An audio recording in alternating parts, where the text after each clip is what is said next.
સુરત ઉન ભીંડી બજાર વિસ્તારમાં બંગાળી યુવકે માસૂમ બાળ કિશોરીની શારીરિક છેડતી કરતા બેસ્તાન પોલીસે ઝડપી જેલના સળિયા પાછળ ધકેલ્યો હતો।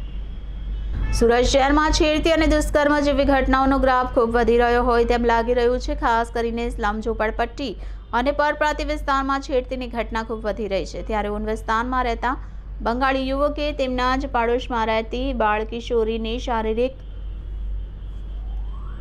છેડછાડ કરી હતી, જે અનુસંધાને ભેસ્તાન પોલીસે ગુનો નોંધી ગણતરીના કલાકોમાં આરોપી મોહમ્મદ મહિયુદ્દીનની ધરપકડ કરી વધુ પૂછતાછ હાથ ધરી છે। ભેસ્તાન પોલીસ સ્ટેશનની હદમાં એક ઘટના વધી જેનો આરોપી કે ભેસ્તાન પોલીસ સ્ટેશન રોકે છે સૃષ્ટિ વિરુદ્ધ કૃત્ય કોઈ બાળક પર કરે છે। શું ઘટના છે ને શું આરોપી વિશે શું જાણકારી આપી છે? ભેસ્તાન પોલીસ સ્ટેશનમાં એક પોક્સો એક્ટ હેઠળ એક ગુનો દાખલ થયેલો છે। એમાં જે આરોપીનું નામ છે મોહિદ્દુલ જહીદુલ શેખ અને એ ભેસ્તાન ભીંડી બજાર વિસ્તારમાં ઇસ્માઇલનગરમાં રહે છે। એની ઉંમર 22 વર્ષ છે અને એ છૂટક મજૂરીનું કામ કરે છે।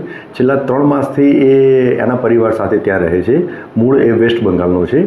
આ જે આરોપી જે છે એ આ જે વિક્ટીમ જે છે બાળક એના ફાધર જોડે પરિચય થયેલો હતો અને અગાઉ એમની સાથે કામ કરતો હતો।